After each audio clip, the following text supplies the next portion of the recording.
let me just say at the outset that I think geoeconomic fragmentation is inevitable. And That's not helping me, Cliff. This is not helping me. Well, no, but you know, I'd rather we freely exchange ideas. And I'm a political scientist, you're an economist. So we come from different perspectives, but we talk about the same subject. We talk about geopolitical recession a lot. I think we're in an era of no power willing or able to provide public goods.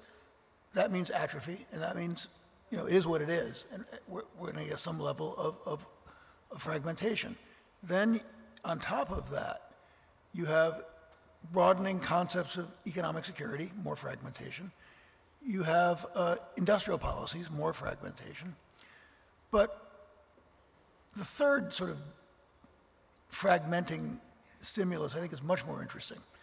And it is what I call empowerment of middle powers and developing powers. And I think in this age of weak blocks or weak polarity, to use a political scientist concept, middle powers, developing countries have much more agency. I think more than they've had since the Second World War, more since 1945. And that gives countries the ability, more control over, for example, India. I think we've talked about that a lot here, what they did at the G20, setting the agenda. To me, that was really remarkable. The other example that I think is great about kind of emerging markets doing something, controlling their own destiny, is US sanctions on the Ukraine war. I find this a fascinating case study where EMs around the world didn't like sanctions. More food, higher food costs, higher energy costs, not our war, and we're able to work around it, expanding trade with Russia, whatever you think of it. And in the case of India, multiples of oil imports. And I think those are both really good examples of what would not have been possible even 15 years ago. It really shows middle power agency. Right. Thank you. Tarek, I mean, are there sectors, products, or themes or topics where emerging markets are really, where's the greatest challenge for emerging markets as they try to navigate this potential fragmentation? Do we have 4 hours to talk about? 21 minutes, exactly. No, I think it's not going to help with that anxiety you started with, because I think it's really very challenging. The region I cover, which is primarily what we refer to as the Arab world, North Africa, Eastern Mediterranean, Arabian Peninsula, but particularly in North Africa, Eastern Mediterranean, some African countries, there's some entrenched problems that have been there for decades. Some of them are dramatically high levels of growth in demographics, but to be very frank, not necessarily equal growth in competitiveness, especially in the world we are in right now. Now, given the geopolitical tensions of the past few years and then before it, COVID, some countries are not only seeing their problems being exacerbated, but some of the green shoots, if you'd like, some of the rays of potential, of hope that emerged especially after the end of COVID, and everybody was like, oh, finally now, are now not only closing down, but they are being forced by geopolitical factors to try to balance their economic relationships in a very difficult way. And often they have dependencies. Food security, for example, would make them dependent on certain countries, while tourism or need for FDI would make them dependent on other countries. So I think the challenges for many of these countries are being multiplied. One area of hope, to answer the specific question you mentioned, I think is climate. Because to a large extent, especially over the past few years, and actually since we are talking out of the United Arab Emirates, the leadership of the UAE in COP in the last one, and of course the prominence the topic got in the past few years, some macro challenges that everybody is seeing and that the developed world sees and seems to be increasingly willing to finance, and the developing countries are starting to feel the grunt and the brunt of their challenges. Probably some of these common challenges will be some of the areas, not products, not services, but the dossiers, if you'd like, that can bridge the gap between the different geopolitical blocks and give some breathing space to some of the developing countries to be able to have productive discussions with countries in the different geopolitical blocks. Right. Thank you so much, Tarek. Priti, can I bring you in? Is geoeconomic fragmentation inevitable? So, well, look, first of all, thank you for inviting me here today, Your Excellency. It's wonderful to be here too. I have a range of views on this. So, you know, here, this is a discussion where the politics and economics kind of like come together and there's a lot of fusion. Is it inevitable? The answer is no. I think we have to go, a bit like your former panelist did as well, take several steps back to actually then move forward, to actually go back and say, what is it, I'm a politician, right, what is it that people want? And how do we meet growing demands, expectations, and that varies not just region to region, but country to country around the world. It's really different. But in, you know, the UK, across Europe, competition issues are really quite fragmented. There's very diverse, dynamic discussions taking place. If I'm very honest, I think some of the language that we may be using here, even in this summit, is so far removed from the day-to-day reality of our populations and our people. Such as, look. Well, for example, if we're speaking about one term that's come up this morning, ESG, but also the term agency. When we think about agency and public goods, we understand that, you know, political science and as economists, but what does that translate into for, you know, people that I represent and my constituents, for example, when what they're looking for are better paid jobs. Right. Cost of living is a major factor. Inflation has gripped the world. Ukraine war has had a lot to do with that, the cost of goods going up globally. And governments post-pandemic are having to respond and react. So, you know, there's a topic of the moment right now, obviously inflation and interest rates. That's not just in the UK, that's around the world. That has an impact on global economic growth. Growth forecasts and expectations are significant for every country in the world.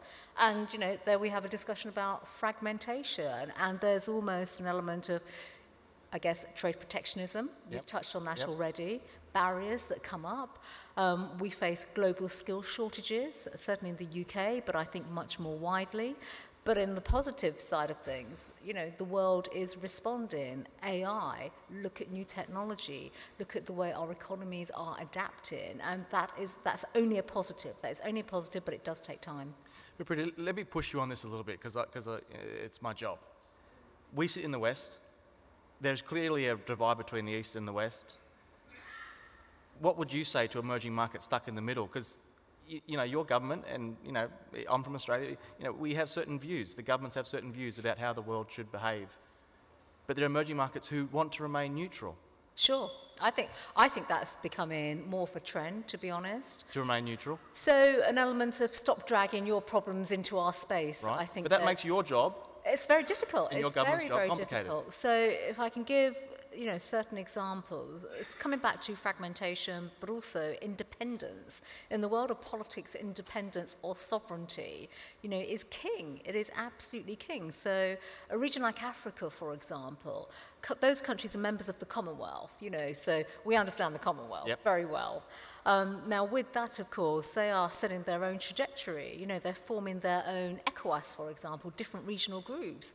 They're looking within themselves to, you know, not just do trade, but look at all sorts of issues around labour market skills, growing capacity, you know, within politics and economics. We speak about capacity building, institutions, good governance. And this is positive for emerging markets. I mean, maybe agency is the wrong word, but there is more, well, agency and autonomy. These things are positive for emerging markets. Look, I think it's really important. So many years ago, I was the International Development Secretary for my country in government. And, you know, we invest a lot of aid in the world. That's a good thing. That's a public good, you know, for countries that need that help and support. While at the same time, we do that to actually help them stand on their own 2 feet, to build the capacity, that institutional knowledge, skills. And then, of course, you've got various global institutions ranging from the UN, the IMF, the World Bank, obviously facilitating that, and we're all contributors to that, and that's really positive. So I think the West versus East point that you've made, the West has always had a role to play. I think that is evolving, and I think that's changing. That's a good thing, but it doesn't necessarily mean we can drag our issues into other continents or other regions. And secondly, we must give others a license to actually forge their own path going forward. There's a lot of positivity here this morning. It's making me uncomfortable, but no, I get it. I like it. But Cliff, let me come back to you. You're all saying some great things, and you know, that's really, really positive. But Cliff, if you're saying that geo-economic fragmentation is inevitable, again, that worries me. How do we restore, as someone, again, who believes in like a multilateralism, a rule, what some would call a rules-based order, I know that's a, whatever, but a rules-based order, I believe in that. How do we avoid, if geo-economic fragmentation is inevitable, can we restore a rules-based order? Can we restore trust to global trade, the global economy? Or is that, should I forget that phrase? Is that all done? Well, I don't think it's all done. First of all, I do think agency is really important. I mean, maybe it doesn't sound like the right word. I think it is the right word. And I do think that, the ability to bring the OAU into the G20, I think that really matters. And if a country decides it wants to run around U.S. sanctions, as a political scientist, not as an American, I think that's great if they're able to. And many countries have been able to pursue their own interests, trade with Russia. Again, I'm not wild about it, but they're able to do that. And I think it does help the people living in the countries. So I think that is really important. By geo-economic fragmentation being inevitable, I think the trend line is toward regionalization. But I also think, I mean, a lot of my colleagues have made careers out of writing books about America's decline. And I think, like the death of the United States is premature. This is still Greatly exaggerated. This is greatly exaggerated. It's still, the liberal international order, I think, functions to a much greater degree than it's given credit for. What you see is a relative decline, but it's still, maybe it's I think it's the very beginning of the decline. So I still do think we have an international system. It is mostly, depending on U.S. policy, how much it's maintained. And that's why this election coming up is by far the most important election of my lifetime. Right. Because and to be honest, that's a you vote to concern. maintain it or you vote to tear it down. That's slightly overstated because there will be another election. I think the Trump thing is a little bit overstated. There'll be an election in 2028. But this is a seminal election which will decide whether public goods and the international trading order and all these kind of nuances we're talking about agency, lack of agency, fragmentation within the LIO, well, that order may take a body blow if it goes the wrong direction. Right. And again, I mean, I'm going to show my bias here, but it's completely obvious. If Trump wins, I'm greatly concerned for that rules-based trading order that I just spoke about. I hope that doesn't offend anyone, but I think he is a major threat to the rules-based trading order that we just spoke about. But Tarek, again, if you think about emerging markets and we get away from my personal preferences, it's not about me today. What can they do to try and not just navigate the complexities, but can they help us restore trust in global trade in the global community? I mean, or is this again inevitable? We're just going to have to deal with this constant balancing act between the East and the West and different fragments, or can emerging markets actually play a role in helping us get back to something more like a trusted global order? 2 points as food for thought. I don't know, the honest answer is I don't know, but two points just for us to think about. One is priorities are different, I think. So I fully appreciate the points that have been made here. And I think right now we are at the beginning of what probably will be a very serious strategic confrontation on a global level between two blocks. But for many, many countries in, say, the global south, though I'm not a big fan of that title, but because of demographic issues, serious food security issues, increasingly water security issues, and also challenges that only 3-5 years ago nobody even thought about, such as the impact of AI on jobs, which is now becoming probably in the immediate future going to materialize. For many countries in the global south, certainly in the Arab world, the real priorities now is not really about how can I play a role to restore order and rules-based. It's really how can I navigate immediate, serious socioeconomic challenges that wide segments of my population are facing now. You can argue that by default compels many of these countries to actually try to find ways to navigate this increasingly very fraught geopolitical scene. But I think it is actually very good that Western thought leaders and decision makers are seeing that there is now, in the immediate future, in the next 3 to 5 years, very serious challenges that many of the large populations actually in the world are confronting, and that probably for large numbers of governments, these challenges are the immediate priorities, probably more than what will the shape of the world be in the next 10, 20 years from a geopolitical perspective. I'm not easing your concerns, but I'm just looking from a different perspective, perhaps. Right. No, that's great. Absolutely. Absolutely. Thank you so much. Did you want to jump in? I think that's really interesting, and I do agree. So you're familiar with the UK. Yes. You understand some of the migration debates that are taking place right now. But clearly, when people are moving, that sets up all sorts of, mindsets around sort of domestic agendas and the need to, food security being one of them, but also housing, welfare provision, all those types of things. And that's a different world, isn't it, from the sort of macro world of sort of speaking about foreign affairs and sort of wider economics. But what I would say, what I do think has really shifted the mindset, certainly of domestic governments, and I'm only speaking from the UK perspective, is COVID, war in Ukraine, international conflicts. It's really raised the spectre now, and I think this comes back potentially to your point about fragmentation, but also protectionism to a certain extent, why governments and countries are responding in the way in which they are, that, they have to look after base camp first and foremost, and not try to get dragged in and therefore almost subsidize sort of, other adventures around the world, when really you've got to think about looking after your population back at home. Absolutely, absolutely. So, Priti, can I just stay with you for a moment? Trade agreements. I know since Brexit, the government's done a few, like with the Aussies. Great. Sure, I remember that one. Free trade agreement with the Aussies. At the time, awesome. Yeah. But there's another phrase here. It wasn't straightforward, by the way. Oh, I bet. They're hard negotiators, the Aussies. They're good. Friendshoring. It's another one of these silly phrases, right? But it reminds me about the UK-Aussie trade agreement. It can be easier. Priti's in a better place than me to say this, but it can be easier to do these FTAs with countries that are maybe friends or have similar values. Now, I get it. I'm Aussie.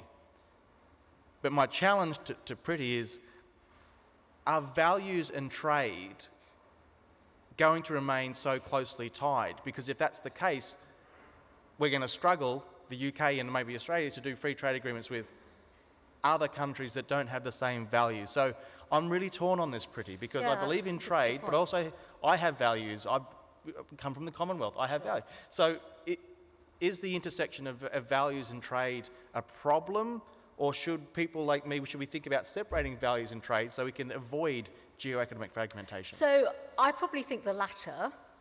And I suspect, I'm an economist in my background as well, so we're probably sort of, that same era in terms of, our own education around open markets, free trade, the role of WTO, but values-driven policies.